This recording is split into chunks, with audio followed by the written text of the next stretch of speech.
my good people. Put my shirt down. Nice breasts tonight. I'm really, I just noticed. Look at that. Shirt's a little tight through the chest. I mean, can't wear this shirt anymore. Can't wear this shirt anymore. Welcome into Pillow Talk. I am Pugs Moran. We do 2 streams a day. I do High Noon where I sit here by myself and I just, talk on my ass about whatever it is, hot topics, current events, trends, whatever it is that's happening in the world. I sit here for a couple hours every day. Yeah, I know. So weird. I sit here by myself and I just go, well, I'll tell you something about this Adnan Syed. Well, it's National Coming Out Day. Here's what I think. Pete Rose, he's still not. So I do like all the trends. Those were all things that were trending today, by the way, as I was looking at my cheat sheet from earlier today. So, if you want to be up or at least misinformed on all the things that people are buzzing about, you're going to want to tune in right here every day. Tune in, stream it. I don't fucking know. This one we call Pillow Talk, though. It's myself and James Parker. He joins me, and it's a little bit more conversational. Ladies and gentlemen, James Parker.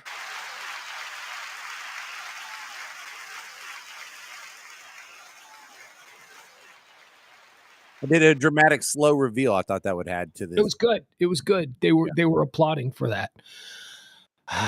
All right, James, we've been waiting long enough, right? Hi, Jeff. How you doing? James, I think it's time. Do I have to get the horns now or what? And after 3 days of the fuck is this? I just get an inkling to go on home. Oh, Dad. You know what? Nothing is working. I was trying to do something else. Any idea what song this is? You were just hearing. Any idea what song that is? It's an extremely famous song that everybody should know from the very first note, except that when you actually listen to the song, there's like a 45-second buildup of this bullshit. Is this Genuine Pony? The birds are out singing. I let myself into my pad. You should be able to. That spiral staircase and stretch out. All right, chat room. What song is that? What song is that with the nonsense open? Okay. Sorry. I heard that one. The can resurrect is already on the CD. What do we have? Like poetry night? Right? Sweet Poetry slam. That's what Jersey's known for. Is their poetry. Yeah, I'm on the Rose and Jackie McLean. Alabama 3 is the band who did this song. Do you know what that song's? Seriously, dude, the song's been playing for 45 seconds. They still haven't gotten to what anybody knows. It's like 3 minutes into the song. I've done that mistake before on the. Oh God. Yeah, probably. Oh my God, we're now 2 minutes into the song. Hey, you know that song at the very end of Goodfellas when it's showing everyone going away in cuffs? Oh yeah, clapped it. Yeah. That part's like 4 minutes into some song that sounds nothing like that. What is that song? I can't think of that song now, but my favorite sports radio show, which is on in Chicago, every time they trade somebody or every time somebody gets cut or something, they do a montage of this person's athletic feats done to that song. And it's very funny. What is that song? It's not Layla, right? Oh, it might be. It's like another song that you've heard of, but I guess on the radio they cut away from it before it gets to this because seriously, it's the piano. Dong, dong, dong, dong, dong, dong, dong, dong. You got it? Find it. The end of Goodfellas is one of the.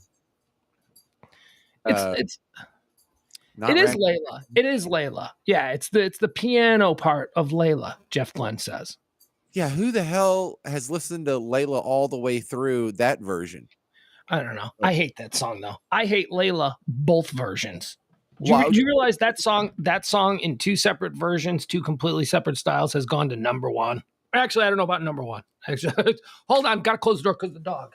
Did either one of them go to number 1? Yeah, so that's like the old. Is that the old version of Layla? Don't you remember? Do you remember when Eric Clapton just recycled that hack song and had another hit with it like 30 years after? He did an unplugged version, and I think unplugged versions are legit. Because no, that was just a money grab. Layla. a little of both. A little of both. You got me on my knees. No, man, that song is. That song's supposed to be hard and rocking. Anyway, back to what we were doing. More! Still haven't gotten to the part of the song that we know. All right, there we go. Finally. James, we got to check in on the Sopranos things. It's a very rare thing for me and somebody else to be actively binging a show at the very same time and not talk about it endlessly. Whenever me and a friend binge something together, we always text about what episode we're on and what's happening. You and we host a show every night where we're forced to talk about things. This is like the most natural conversation for you and I to have, because you are, for the very first time, binging through the entire series run of The Sopranos. I am on my fourth time through. Now, where are you exactly? Where are you in The Sopranos? Where am I in The Sopranos? I just finished the episode where Tony told the kid that Artie beat up that he can't touch Artie. And it's also the same episode where he told Artie stop talking to people at the table. No one wants to hear his crappy jokes. Wow. And, yeah, that was James, hold on, James. Just let me point this out. I have now officially passed you. I am past you. You started like months before I started my rebinge. And me, because I watch 2 episodes a day, I have passed you. I'm in the final 4 episodes. I got 4 episodes left till the series over. I think I only have 5 episodes left, right? Yeah. No. Because you haven't got to Soprano home movies yet, have you? That episode where they go to the lake with Bobby and Janice. Mm-mm. Yeah, you've got about. You are in season 6, series A. There is season 6, series A, which is 13 episodes, and then there's season 6, series B, which is the final 9 episodes. I'm in series B, the final 9 episodes. Oh my god, I have like 11 more episodes, or yeah. I thought it was like 5 episodes away. Okay, so tell me where you at. What episode did you just finish, and what was the most recent? Because I just recently finished an episode 20 minutes ago. Yeah, we finished one about maybe an hour ago. And that's pretty much how it ended up. Was at the end, Tony told the guy that Artie beat up that he can't do anything to Artie. And Benny. Yeah, Benny, the younger guy. Kind of a new character. And, Sopranos has gotten to the point, it was kind of like Sons of Anarchy, where if a new guy shows up in Star Trek and he's wearing the red shirt and he's on the team that gets beamed down, you kind of start to kiss him goodbye. Sometimes he'll make it, but don't get too attached. And when Sopranos brings in new characters like, hey, look who just got out of jail, it's Steve Buscemi. I'm like, well, he's dead. Right? No. Here's what you know when you see Steve Buscemi show up in episode 1 of a new season. He's kind of a name actor. He signed on to participate in 1 season, so he's either going to jail or going to get whacked at the end of it. You know that Steve Buscemi isn't going to be a series regular, but he's probably committed for the season because that's how they've done it in the past with their season guest stars. Well, Ralphie was nowhere to be found in the first season. Then all of a sudden he's like one of the top earning captains. And then same thing with Vic. I don't remember Vic early on. And then he slowly creeps in. All of a sudden he's my top earning captain. Wait, who's Vic? Oh, you mean Vito? I'm sorry. Yeah, Vito. Correct. Vito. Yeah. He went by Vic. Or no, he went by Vince when he had his little fair on. Yeah. Johnny Cakes. Yeah. When he went. Oh, wait, did you get to the Johnny Cake stuff yet? Has Vito already lambed it? He's gone on the lamb. All right. Is he in New Hampshire? Yes. With his fireman pancake making boyfriend? Oh, you haven't even gotten to that stuff yet. No, he's Johnny. Yeah. The guy behind the counter, right? Johnny. Oh, it's Johnny Cake. He's met him, but we haven't had any sort of it's population. It's going place. Johnny Cakes is a funny character because Johnny Cakes is Captain America if Captain America was a gay dude. Johnny Cakes is he's like a lumberjack. He lives in New Hampshire. He's a volunteer fireman. He's big. He's ripped. He can fight, as we learn. He rides a motorcycle. He's like super cool with everybody. Everybody loves him. There's a little slice of Americana that doesn't get its just due in the media, and that's Gay from a Trailer. Gay from a Trailer is its own little slice of America that is not fitting easily into anyone else's mold. What do you mean gay from a trailer? What is it? What is gay from a trailer? What? Gay from a trailer. Like, I mean, you know, they still maintain some of the attributes of that are associated with trailer. I see what you're saying. While Johnny Cakes is in trailer trash. Johnny Cakes has a gorgeous log home in New Hampshire. And he antiques on weekends. He is not trailer trash, sir. He's just a lumberjack gay. Right. But I mean, look, if you're from the middle of nowhere and, you know, maybe his parents weren't as financially successful or whatever, it's funny how, you know, you are a mix, you know, both nature and nurture. Some of it's genetic, some of it you're born with, some of it's just, if you're from the trailer park, you're going to have XYZ characteristics, you know, the likelihood of it goes through the roof. All right. I don't know. I guess I just thought it was an interesting character because he's like the perfect guy, except that he's gay and he has terrible taste in men because he falls in love with Vito, who not only is a despicable human being because of the way he carries himself and the way that he earns his living, but he's also a gigantic fat slob of a man who Johnny Cakes should not be sexually interested in at all. At least Johnny, you could do a lot better, Johnny. You could do a lot better than that.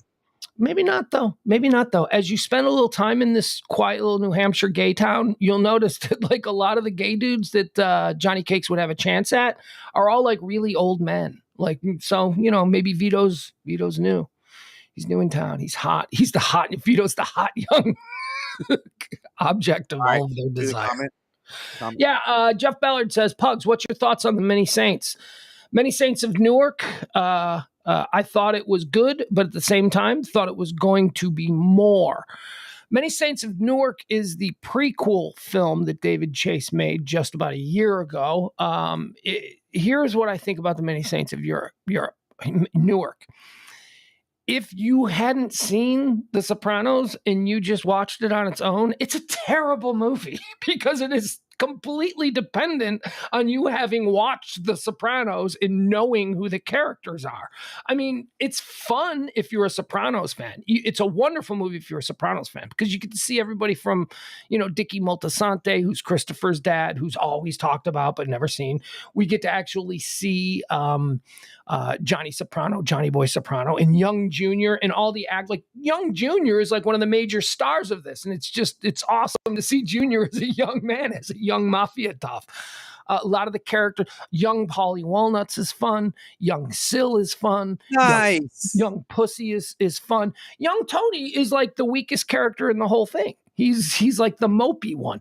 And what you learn from the Many Saints of Newark is that Tony was exactly like AJ. Tony hates AJ because Tony, as a teenager, was exactly like AJ. So I enjoyed Many Saints of Newark, but I'm also a big Sopranos fan. James, have you seen Many Saints of Newark, or are you going to have to see that after the series? Oh, I'm going to have to see it afterwards. I have not seen it yet. Yeah, I'm aware I just hadn't seen it. And see it when the series is fairly fresh in your mind. That's big, just so that I think that there'll be a lot more Easter eggs for you to discover if the series is fresh in your mind. So, but as far as Jeff saying it's good, but at the same time he thought it could be more. Yeah, right. I mean, I built it up for years. I can't wait for this movie. I can't wait. And then I saw it and it was over, and I'm like, that was fun, but it didn't blow my mind. It wasn't Goodfellas. It wasn't Casino. You know, it wasn't like that. You know, it was a good sequel like that was El Camino, the follow-up to Breaking Bad. It was just another episode, man, and it was good.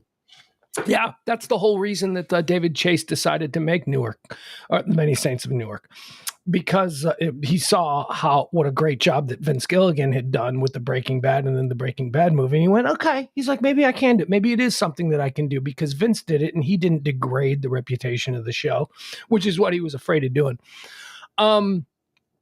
What was something else? I just had a thought in my head about The Sopranos. I wanted to mention. Okay.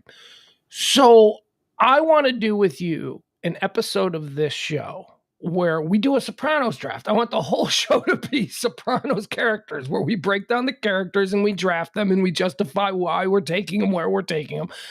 That sounds like it'd be fun. It'd be a special episode. It would be labeled as Pugs and Parker Sopranos draft, so that, anybody looking for Sopranos stuff on YouTube might stumble across it. Just a little, an outlier show. So I was thinking we do that this week, and I was thinking we do it tomorrow, because Thursday there will not be a show because I have prior commitments on Thursday. Would you be cool to do it tomorrow? Yeah, Sopranos draft? The Sopranos draft. So what I wanted to do now, what is the criteria for the draft? What are you comfortable with? Because when I say I want to do just favorite Sopranos character drafts, now we can do this as a primary character, as a side character. How would you feel more? And what does favorite character mean to you? Oh, well, look. Beauty's in the eye of the beholder. It's like going to an art auction, or it's like going to a real draft. He may not have the best stats, but you see something in him that you like, and you're just going for favorites. That's all you're going for. Mm-hmm. This is fantasy football, where it's like, let's get a tight end, a wide receiver, and a quarterback. Let's get a lead guy, a supporting guy, or a bad guy, or whatever. So it's not the best character, the most important character, the scariest character, the best mobster. It's not that. It's just what characters speak to you. Which are my favorite? Would they speak to me? This guy, I like this guy. All right. So then let's prepare to do that tomorrow. Tomorrow will be our special show where we do our Sopranos character draft. Our favorite characters, Soprano favorite character draft. But would you indulge me here? You want to do, I made a list here of my least favorite characters that I will not be drafting tomorrow. These are my least favorite characters. Can I get your? I think that should be on the Sopranos episode. It's too much. I want to keep it solid. So here are my least favorite characters, and I'd like to get your thoughts on this. Number one, my least favorite character in the entire Sopranos universe is Carmela Soprano. Thoughts on that? Thoughts on why I despise Carmela so much? Do you agree? Do you disagree, or what? I think, it's easy for that character to always get lost in the shuffle in all of these movies. What was Hank Hill's wife in Goodfellas? Not really important to the story. Didn't really help anything. Kind of a pain in the butt. Really hot, but whatever. Oddly enough, you mentioned Hank Hill or Henry Hill's wife in Goodfellas, and that's Dr. Melfi from The Sopranos. That's Elaine Bracco.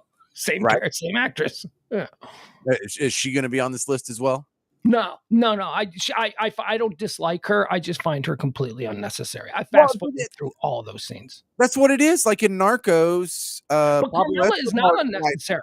Carmela is not a disposable side character. She's well fleshed out. She has subplots. She has entire seasons where her story arc is important to the rest of the show. She's not a minor character. Carmela is important, and she sucks as a human being. She is a terrible piece of garbage, phony, dumbass, corrupt woman who thinks that she is somehow, because she's not involved in the husband stuff, that she's going to heaven. She is a piece of shit. She's a terrible mother. She is vain. She is self-centered. All she cares about is what everybody thinks of her. I despise Carmela Soprano. Hate her.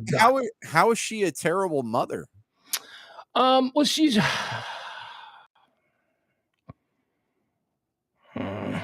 and we can't. She's really indulgent. I think that she seems her parenting skills seem to be determined by whatever is in this month's latest issue of Red Book. She's always quoting like pop psychologists. Okay. Her kids are terrible. Both of her kids suck. They are both entitled little bitch kids. Both of them, Meadow and AJ. But go ahead. Do you hate the character herself, or do you hate the job Edie Falco did playing her? Oh God, no! I love Edie Falco. Edie Falco's a genius. Edie Falco is a tremendous actress.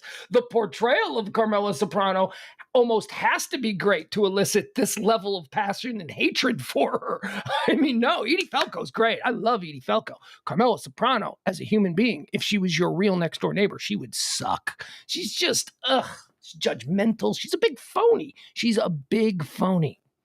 I don't know. She kind of did a lot of good domestic things, showing up Like what? to volunteer events with cookies and bullshit, phony stuff, because she's trying to get her way into heaven because she doesn't want to acknowledge that her husband is a murderer. And that all of her money is blood money.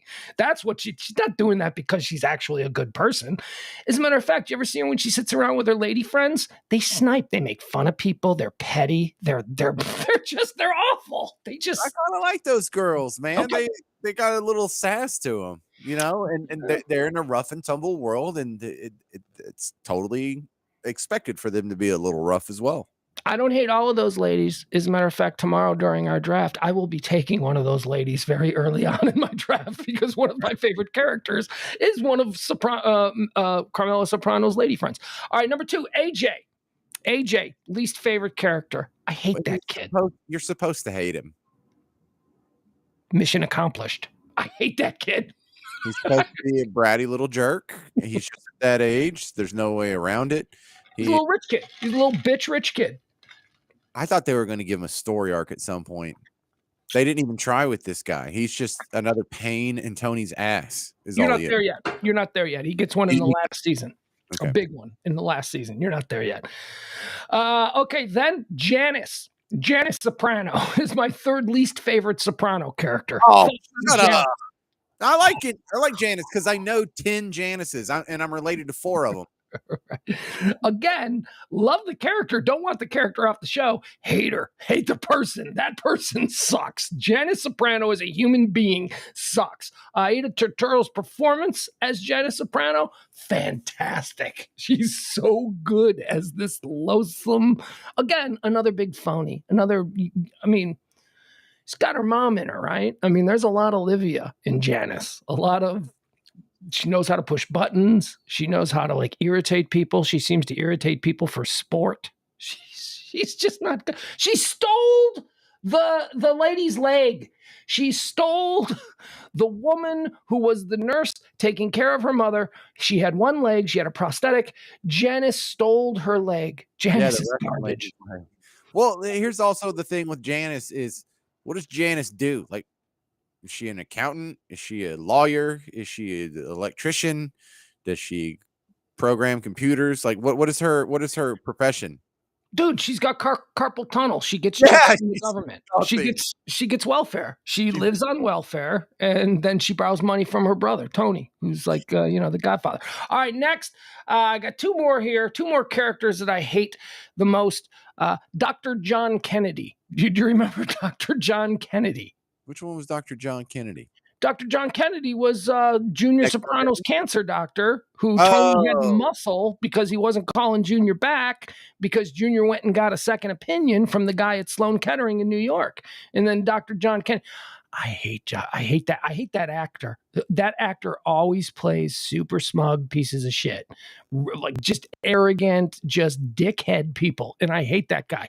Fun fact, Junior's Dr. John Kennedy, okay? The guy who played Dr. John Kennedy, Junior's oncologist, is also Walter White's cancer specialist in Breaking Bad. It's the same actor.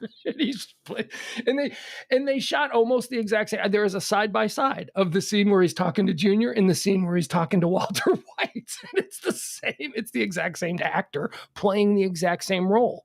Condescending, elitist, arrogant. Is that the opening of Breaking Bad where he tells him he's got mustard on his jacket? The first episode? Yeah, I don't know. Well, I don't know. Yeah, I don't know. I don't know. I just remember it's the same doctor. All right, and finally, my least favorite characters in The Sopranos. I gave you Carmela, I gave you AJ, I gave you Janice, I gave you Dr. John Kennedy, and now I'm going to end it, James, with Adriana. I cannot stand Adriana. Adriana LaServa makes me want to vomit. There is no place in my world for somebody like Adriana. I loved Adriana. For one thing, she was totally hot. For another thing, she had an over-the-top New Jersey accent. Hey, go get your mom's dog. I didn't know your mom did your mom get a new dog? It's talking like that.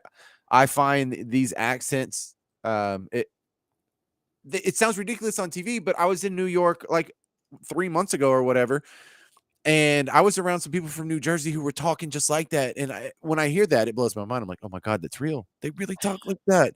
They really have that accent. There's really a bunch of Italians, and they're really doing this. They talking with their hands, and they dress and they brush their hair like the guys in the Sopranos, and they have the accent like the guys in the Sopranos, and they look like they're doing a parody, but they really talk like that. And that just tickles me as some country bumpkin. I find that just amusing as hell. I'm going to push back on you. I don't find her hot at all. As a matter of fact, I find it absolutely absurd that everybody acts like this Newark 8 is somehow a gorgeous piece of television womanhood. I find her to be so overrated. First of all, I can't get past the way she dresses. She dresses terrible. It's not attractive. It's not sexy. She looks like trash.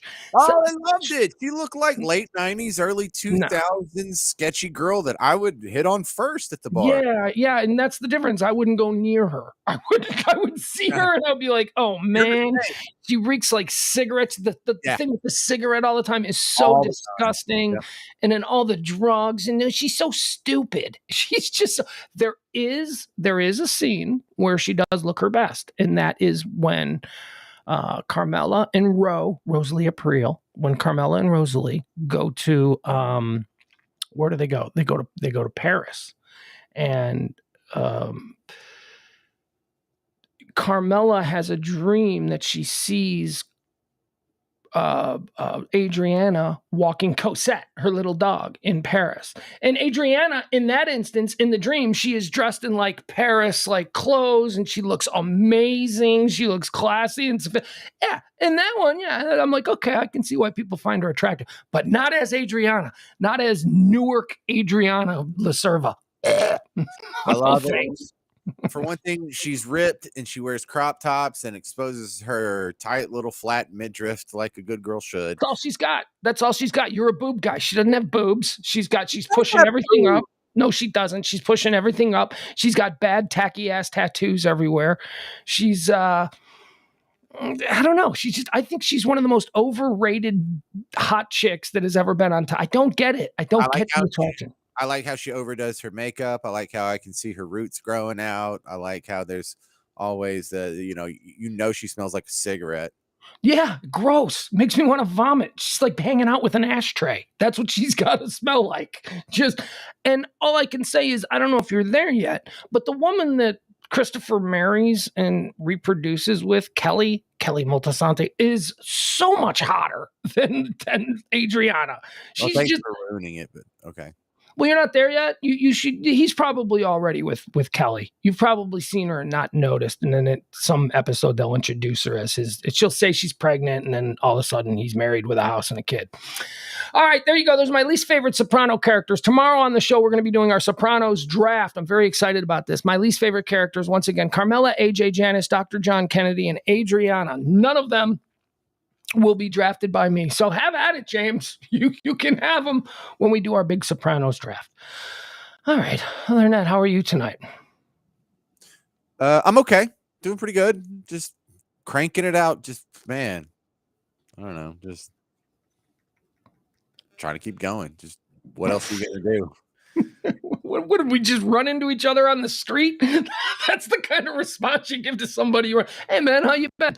I don't know. Just trying to hold it together. Just, what are we, passing each other in front of Starbucks?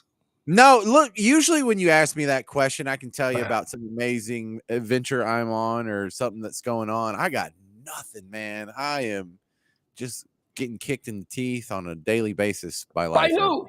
By what? By life in general? Yeah, just my employment is not at its highest, at its pinnacle. My income neither. I'm putting together like 4 or 5 tiny little part-time jobs and still paying all my bills. And we're not gonna lose the house or anything. But I don't have the James show, or I don't have a morning show, or a show with someone else, or I don't have a show. I help a bunch of other people with their shows, but that it's not. You got this? We do this every night. You got this. This is something. Can't even make eye contact with you. Yeah. I don't know. Nothing. Well, that's okay. It'll get better. Dude, you just can't what are you gonna do? You can gack yourself? You got way too many kids to check out. You gotta keep grinding. Oh, of course I got to keep grinding, but I got to do like a publicity stunt or something. We got to like make a big sign and go hanging off a bridge over 75 like they did. Remember when we did the radio stunts and you just do something to get attention? Yeah. Yeah, maybe we should do a publicity stunt. Maybe we need to strike while the iron's hot. There's, But those people already had radio shows. When you already have a radio show is when you do the stunt to get more people to listen to your radio show. I've never seen it where a guy who doesn't have actually I have. That's just somebody who gets arrested. Nobody mentions anything about it. That doesn't mean it won't work. What if we get a giant sign and we just go out there on the Mockingbird Bridge at 75 and we hang it and we get our fat asses arrested, but we get some free publicity and the sign says, we want to be freaks, like. But see, here's the deal. But we won't get any publicity. You just get arrested because we're not famous already. Nobody cares that a couple of yahoos. You got to have the platform to begin with in order to have the publicity that comes with the stunt. It's more interesting when somebody who's already on the radio does something disruptive. Regular civilians like you and I without radio shows, we do disruptive things all the time. And they just get arrested. They just go to jail. Nobody writes a story about it. Yeah, but 97.1 The Freak would love the promotion, and not only would it get you on their radar, them. I'm already over there. I'm over there on weekends, and you and I do this show. Just sit tight. See what come on. I don't want to sit tight. There's an opening, and I want to make a big splash. I want to throw a grenade in the room and walk away. Let's do something. Let's do it. No, because that'll disrupt what I've got going over there. I don't need you as somebody tangentially associated to me, who I would like to have more securely associated to me, suddenly being a problem. That's why. Just bide your time, man. I mean, come on. Well, no, we were part of an airtight duo, and then I was a tangent. Just 30 seconds later, I see. No, well, this is tangentially associated with me. This is not a real show. You know what I mean? But like I said, I would come on, man. What do you want me to say? We're working things. I think it might work. These things, This is how it happens, and it's part of the story. How'd you get the job at the Freak? Oh man, that's a funny story. Funny you should ask. Or people would ask about it. Tell the story about how you got hired. Oh, yeah, I'll tell you. Me and Pugs made a stupid sign. Can't believe it worked. It's the only time I've ever been arrested, but I did it for the right reasons. Yeah, okay. Well, come up with a better publicity stunt then. But I don't want a publicity stunt. I want to just work the program. I want to just do look, we're in a much better position than we were, say, 6 months ago. So just work the program. Just allow. Just the perfect time for the publicity stunt. If we had done it 3 weeks ago, it wouldn't have been a good time. Well, 3 weeks ago, I was already working with them. 3 weeks ago, I've been working this angle for, a couple of months, just trying to look, I understand. I don't know what to say. Get us in trouble or get anyone in trouble? Can't we do something positive? Hold on. I'm going to do something positive. I need to pour me a little bit of something. You go ahead. You give out some ideas, and we'll see how the chat room reacts. Let me just pour my drink. Save a baby from a burning building. So if anybody's got a baby I could borrow, or I've got a 7-year-old. Do you think people would care if we went to some vacant house and there was we started a fire? And I was like, oh my God, there's a girl in there. And then I ran in and grabbed her real quick and saved her. And I would make sure one of the Jeffs is filming it. Both of the Jeffs are filming it. That way we have 2 angles and it looks legit. And then the Jeffs will send that stupid video to all the TV stations. And they'll come out to interview me. And I'll say, yeah, it feels good being a hero, saving the baby from a fire, but really I just want to be on 97.1 The Freak, because that's what we do. Is we're literally superheroes, or just something, just use the attention to kind of kick the door open. Now we got our foot in the door. I'm ready to just shoulder it, blast it open. Right, you probably would, like Balloon Boy told on his parents. They would love the James Show. Thank you. Hey, so we're gonna stage for the publicity stunt. We're gonna save a kid from a burning building, and we'll have both chefs film it and send the video into the TV stations, and then they'll want to interview me, and I'll tell them I saved the kid's life because I wanted to be on 97.1 The Freak. And it's no harm, no foul. Everyone wins. Yeah.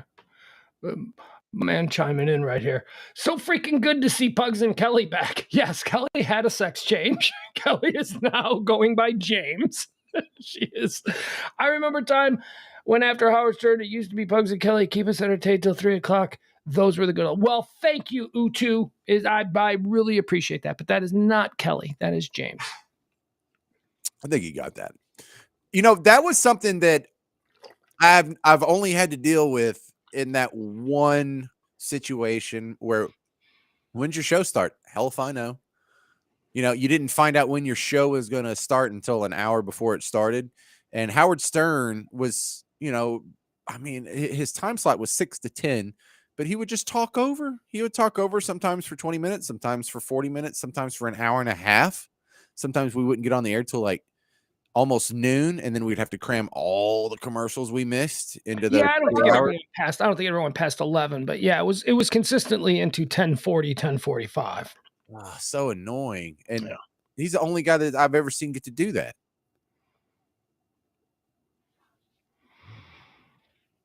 Yeah, probably. Especially since he was syndicated, you know. I mean, they typically syndicated shows are rigid as far as, you know, their ins and their outs. But then again, you know, Howard would do that thing where he would do 45 minutes with no breaks. He would blow through all of his breaks, and all of his hours were completely sold out. So what he would do is he would take these 20-minute commercial breaks, which were just, they were the worst. But people came back, you know. I don't think there's ever been anybody as influential in American radio as Howard Stern. Being able to do that. It goes against everything that you and I have ever learned about programming, to say we're going to take a 17-minute break, and when we come back, everybody that was there when we left are going to be back. They're going to hang. Nobody would, you know what I mean? We would never do that. You know, that's just not something that you'll lose your audience. Not Howard. He kept them. Yeah, he got away with breaking that rule, and I've never seen anyone else just say, because we joke about it, hey, tell the next show to they're just going to start late because we got a lot more to cover here. He really couldn't do that. I've never seen anyone else get to do that.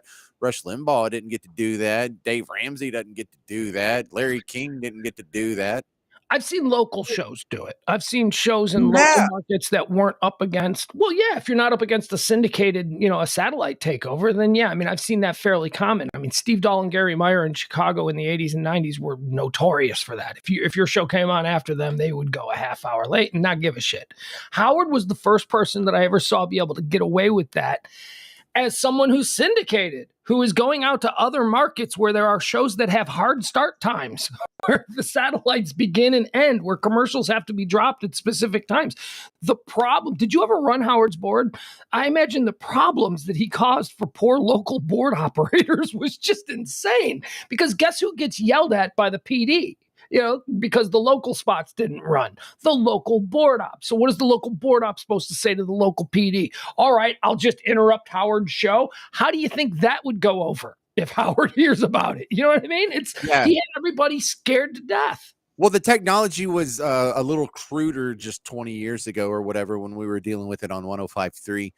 And it would actually be real easy now because they've got these optos down to a science and they can fire anyway.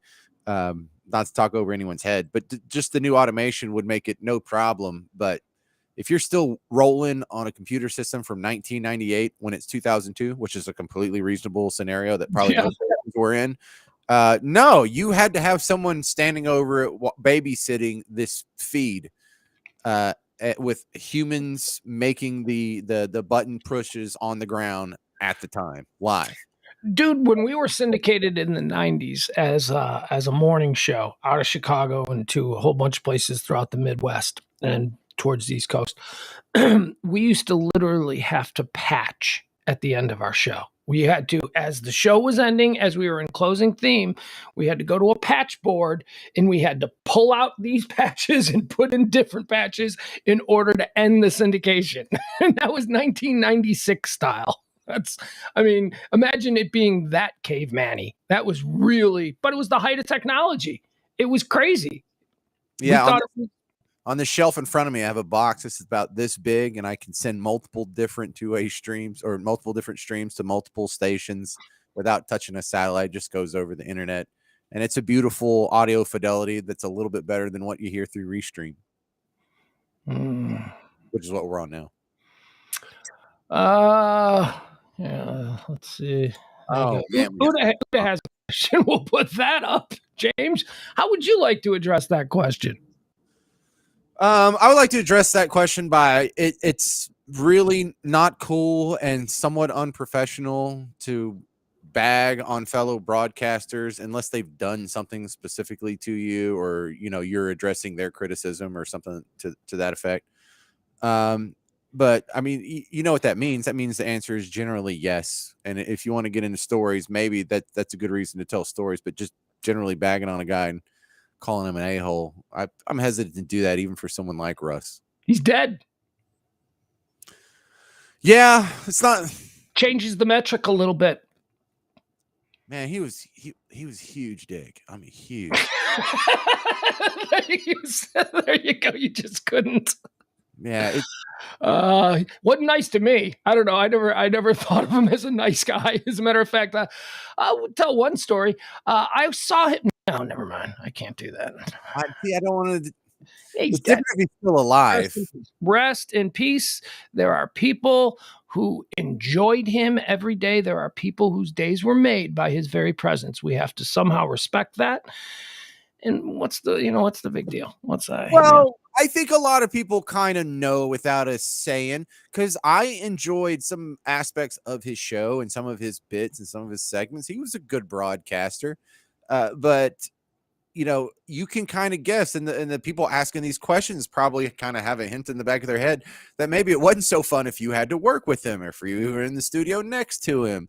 And there's quite a few people like that we like, but in real life, they're probably a-holes. I bet you Jeremy Piven is not that fun to work with. He's a total dick. That's a terrible example because he's a well-known asshole. He's a well-known jerk off. That's a terrible example. But Tom Hanks, I don't know. I'd be shocked if Tom Hanks turned out to be an asshole. But he because that's what's fun about him. Same thing with Howard Stern. The fact that he's such a dick was what was so entertaining. But if you're on the wrong side of those barbs, that's not fun. It's not fun being Baba Booey or Stuttering John.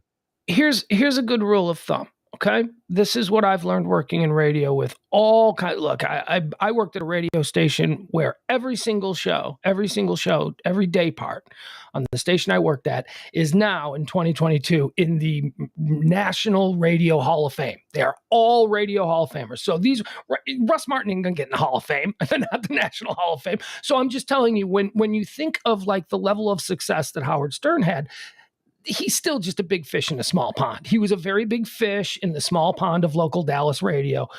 But you did say something that I have to agree with. He was a hell of a broadcaster. He was one hell of a talented broadcaster. He knew how to do this art or this game or whatever. What I always found to be funny was that he carried himself in a way that was just so overblown. I always went, wait, this is a guy. How many markets is he in acting like this? Oh, he's just in the one market and we're letting him get away with this kind of behavior? What is wrong with you people? Kelly and I, because we came from a station where we worked around first ballot Radio Hall of Famers. Those are the people we learned from. We saw them acting like assholes, but we also could say, in the case of someone like Jonathan Brandmeier, well, he's in 25 markets, Los Angeles and New York City being two of them. He's also in Chicago. Steve Dahl and Gary Meyer, they invented the format. They're the original shock jocks, or at least they're credited with being the original shock jocks. So when they act all arrogant, it's understandable. They've done something. But yeah, I didn't understand all. I didn't understand like why he thought he was such a big shit, when he wasn't even the biggest in the market. I mean, Kid Craddock is far and away the biggest, most successful broadcaster in the market, or at least during that time.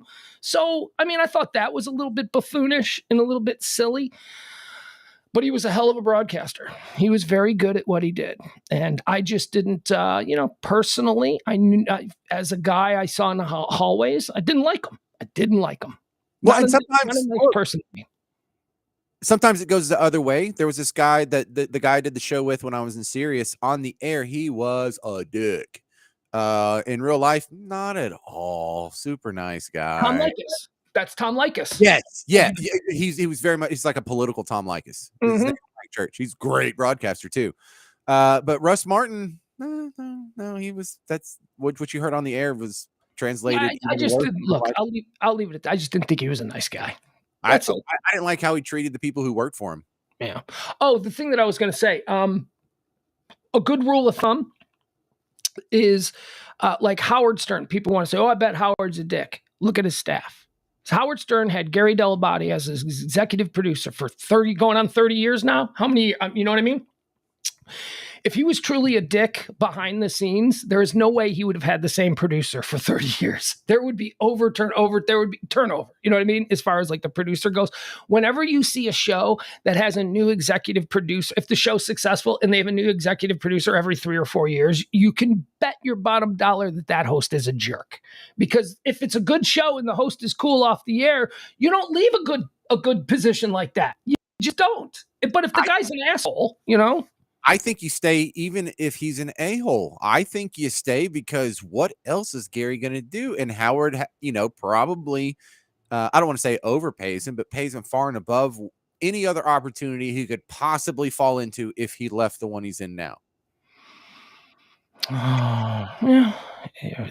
Uda's got some. Okay, I'll answer Uda's question. We're just answering questions here. That's fine, right? We've never done this before where we just take questions. Uda says, what happened to the guy, friend of the show, who later got a show of his own, and he adopted Michael Vick's dog? He had a funny way of speaking.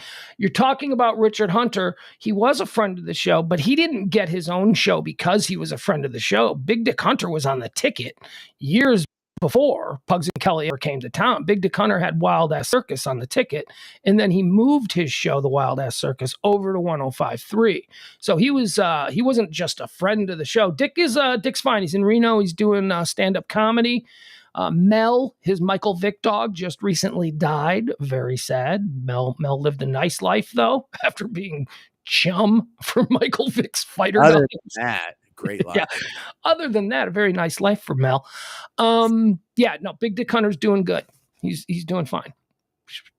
That's all I could say. Any other question? Oh, Big Dick Hunter, very nice person. What's that? Pilot after saying so much negative stuff. Big Dick Hunter, nicer than he sounds on the radio. I love Dick, but Dick is one of the most look. I like interesting people. I like people who have who aren't just the everyday human. Dick Hunter is not the everyday human. He's awesome. I love him. I learned that my partner Kelly wasn't a big fan of Big Dick Hunter recently. She thought he was always. What's that? Yeah, I remember her saying that a few months ago. I know. I was shocked by that. I think she thought that he was a dick to her or something, which is weird because I don't know. He's not really a dick. He's just kind of an interesting guy. Let's see here. What else do we have?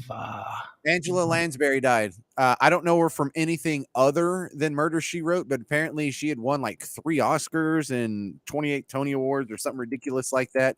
Wow. And,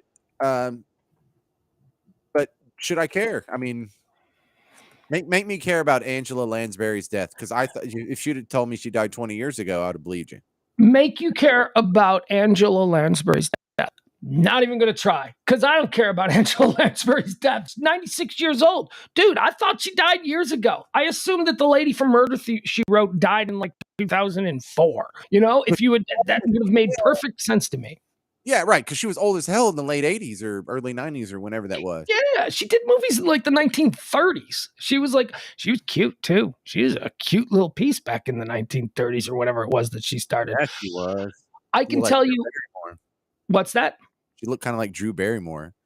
Yeah, a little bit of a like she just been punched in the face, like that. Little bit of a moon face. Yeah, a little rounded face, but big doe eyes. Yeah, real. I thought she was real pretty.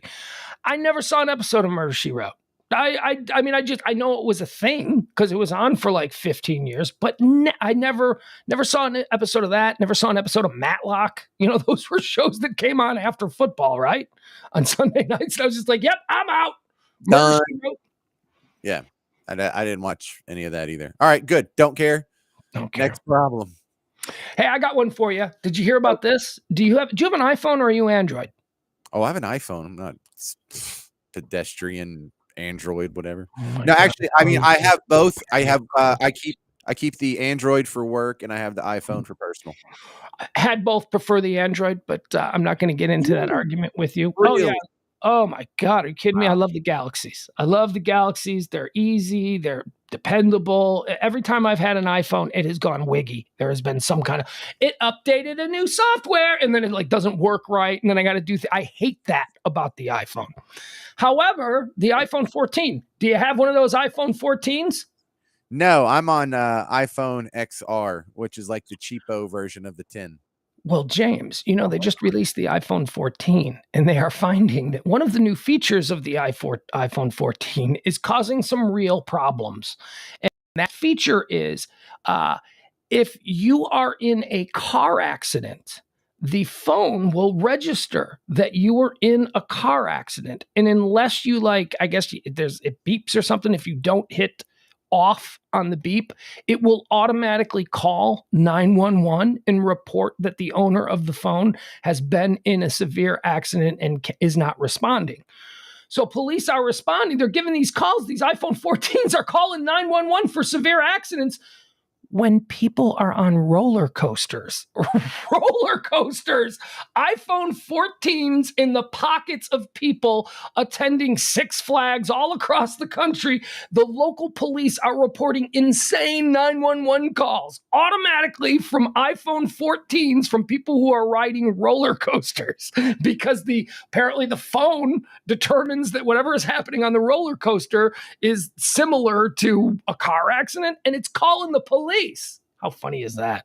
Well, I like the idea that, one way that this thing could trigger itself. I mean, probably not in your world, but in a regular person's world, you could trigger whatever this warning signal is if you leave it in your pocket while you're doing it. Right? I mean, what if? I don't know what that was. iPhone 14 crash detection calls 911 when on roller coasters.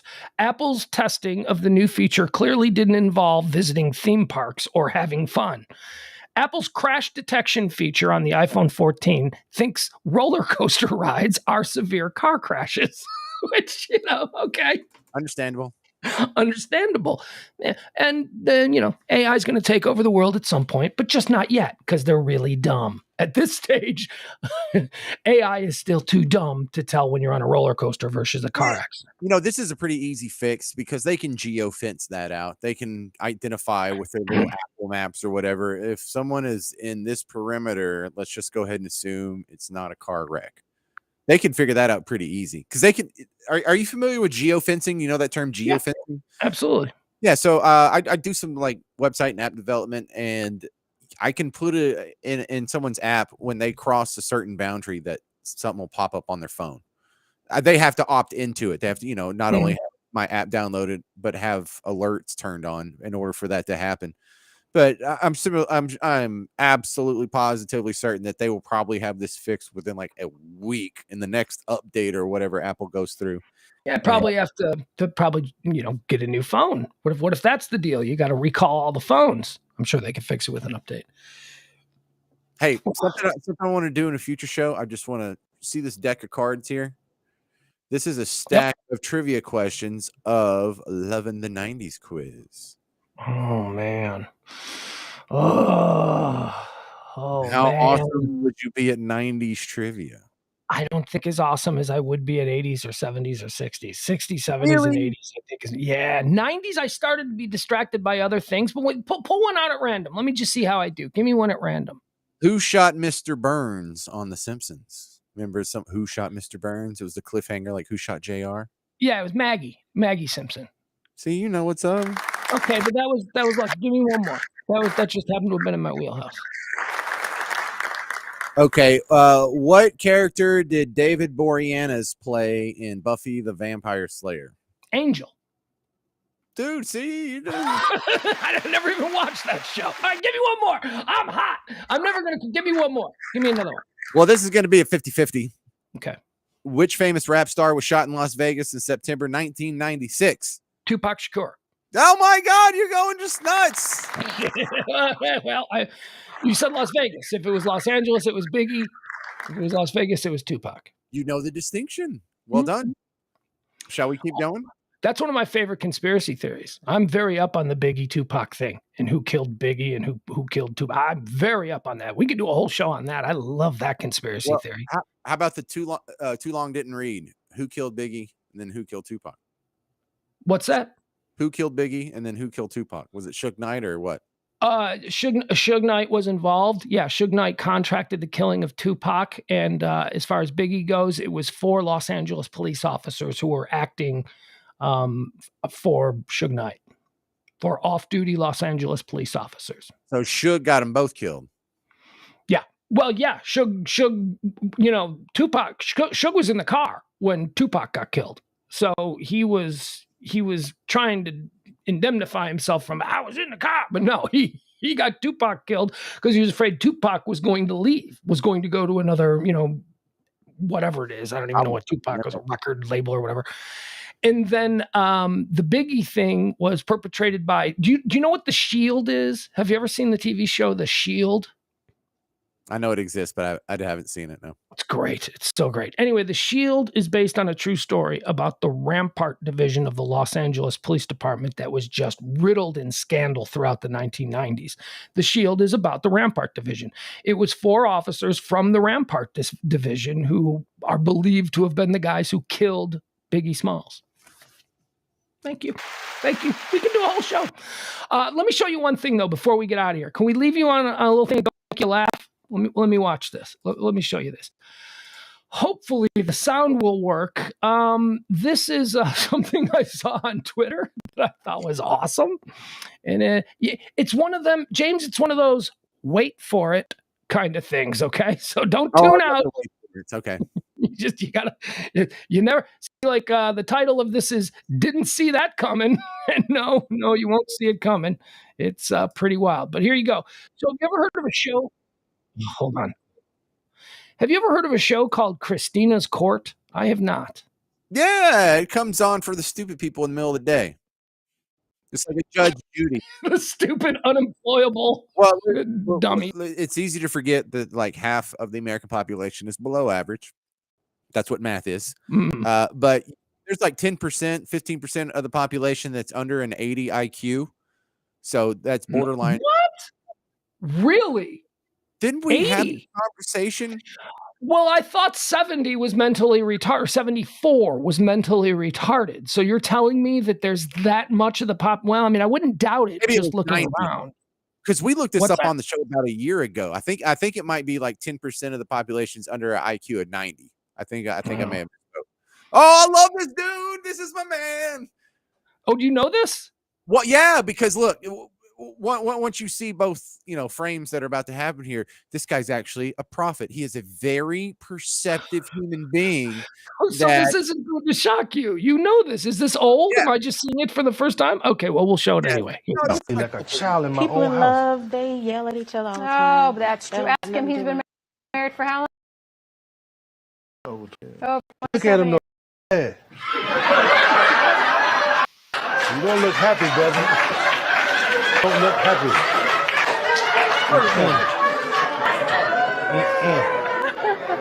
All right, so just to catch people up. This dude who's on trial, or not on trial, but he's standing there in front of Judge Christina. He's talking about his wife and how he's unhappy being married and all that. And Judge Christina says, well, look at my bailiff. He's been married 26 years. And the dude says, yeah, but he don't look happy. You know, he doesn't look happy to be married for 26 years. Yeah, So, he looks mad. Look at him. He looks mad. So here he is now. He's smiling. He's like, no, my marriage is perfect. I've been married for 26 years. I look like 15.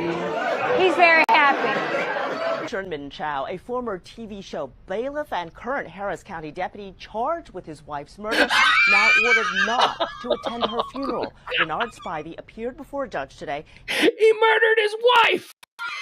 He murdered his wife. That is incredible.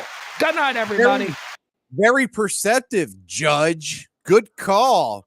Boy, aren't you a great judge of character? You sure did make a good judgment. All right, James. I love that. Listen to the Florida Stories podcast wherever you're already listening to podcasts. It's already there. Florida Stories, Florida Stories, Florida Stories. It's funny. Listen to it. Download it. Subscribe to it. Share it on your social media. Please, God. Okay, go ahead. Uda says, please let us know the time you guys do the show live. Is it weekly or daily? I would love to listen to you guys live. Well, this is live. You're listening live right now. We do the show every Monday through Thursday at 9 p.m. Udu, 9 p.m. Central Standard Time. But also, I do a show every day at noon. You can tune in every day at noon right here. Just click the like or subscribe or whatever. You can find all the old shows, Udi. What do we think it is? It's a common nickname for Udu. Utu. You can check out the High Noon Show, which is me every day talking about current events and all that kind of stuff. And then every night at 9 o'clock, James and I do this. So thank you for your interest. We appreciate you. And that's interesting because his name backwards is Udu. It is. His name backwards is Stedib Udu. Stidib? Stidib. Yeah. Stidib. Ooh, I kind of like that. Better than Cool, Udu. interesting. Yeah. Better. All right, James, go away. Get out of here.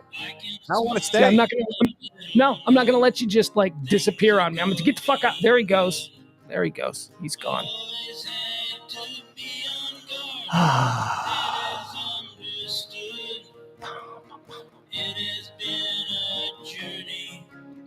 A multi-answer test. I am on a never-ending quest. So tomorrow we're going to do our Sopranos draft. It's going to be a full-on show, full hour Sopranos draft. Been waiting to do this, and I don't care if it's got a limited. I don't care. Sopranos draft of our favorite characters. That's tomorrow. And we're going to explain why we like them and other random. Look, he and I are both re-binging The Sopranos at the same time. We need to talk about it. We do a show together every day or every night for an hour.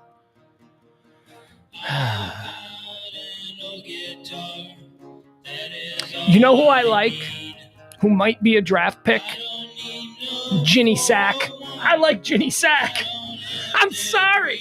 If you know The Sopranos, you know who I'm talking about. Johnny Sack's wife. The big fat lady with the beehive hairdo. I love her. I love Ginny Sack. She's one of the only nice people in the entire series. She's a genuinely nice woman. You know who else I like? I like Agent Harris. I can't say that these are going to be draft picks tomorrow. Agent Harris, you know, the FBI agent who gets transferred to terror and sort of becomes friendly with Tony because Tony don't like terrorists. I like him too. But don't get me started on Hugh, Carmela's dad, Hugh. Hugh's going to be a draft. Hugh's probably going to be a draft. I love Hugh DeAngelis. Hugh DeAngelis, Carmela's father in The Sopranos. He's awesome. He takes no shit from nobody. Just an old man who isn't going to sit around during Livia's funeral and let people talk bullshit about what a wonderful woman she was. No, not Hugh DeAngelis. He's going to get up and he can tell everybody what a bitch she really was. All right, Sopranos draft tomorrow. Love you guys. Tune in for the noon show tomorrow. Pugs Cast. You can find all the old shows. Oh, no. We're out of time. No, let's do a little more. High Noon tomorrow, noon. Hot hot topics, current events, headlines, all that stuff. Meet back here, 12 o'clock. I just realized something. Okay, so I've been watching a lot of Sopranos the past couple of weeks, and it's because I can't find anything that interests me anymore. I can't find anything new that I like. There are shows that I want to like, that I want to get caught up in. There's nothing new that I have seen that I've gone, oh, this is good. Which brings me to my point. My God, am I struggling to get through House of the Dragon? Or House of Dragons, whatever. The prequel to Game of Thrones. Game of Thrones is one of my 3 to 5 favorite television shows of all time. I don't know where it would be, but it would be in there somewhere. I love Game of Thrones. I love the final season of Game of Thrones. I have no problem with the way Game of Thrones ended. I thought it was just a terrific series from beginning to end. So I was very excited about House of Dragons. But oh my God, is it boring? It is so boring, and it is so slow, and nothing happens. Nothing interesting happens. It's like they went, wow, the budgets were really out of control during the first Game of Thrones with all those massive battle scenes and all those big war depictions. And let's not do that in this one. Let's just have a lot of really dimly lit, quiet conversations in castle doorways. Let's do that. Oh, God, it's so boring. I don't care about any of these people. I think that all of the actors suck. I think that Okay, so this Princess Rhaenyra, and I know that they change her out, like, after episode 5. Like, the characters that are all the characters you get used to for, like, the first 5 characters, they all get aged up in, like, episode 6. So anybody, like... The Princess Rhaenyra's, the little girl, I just want to ride dragons and, whatever. That girl, the heir apparent, the king, she's terrible. I don't like her at all. I was glad to see her gone. The king, the buck-toothed king, I hate that guy. There is nobody good. There are no characters that have jumped out of this show that could even come close to rivaling a Ned Stark, or a Tyrion Lannister, or a Jaime Lannister, or a Cersei Lannister, or a Jon Snow. They all suck. Or a Bronn. They all suck. I'm really struggling. So I'm on episode 6 now, and they just aged everybody up, right? And so I think, what do I got? 6, 7, and 8, and then I'll be all caught up. Oh God, it is exhausting. It is exhausting watching this show. I'm gonna do it. I'm gonna make it through. But last night I was laying in my bed watching it, and I said out loud. It got to a point where I just said out loud, "Oh fuck this," and I turned it off, and I went back to The Sopranos. I want it to be good. I'm waiting for it to pick up. I'm waiting for something interesting to happen in House of Dragons. Even the dragons suck. I don't even like the dragons. There is nobody in this new series that can hold a candle to Daenerys Targaryen. I'm just going to say that right now. See you tomorrow at noon. High noon. Bye.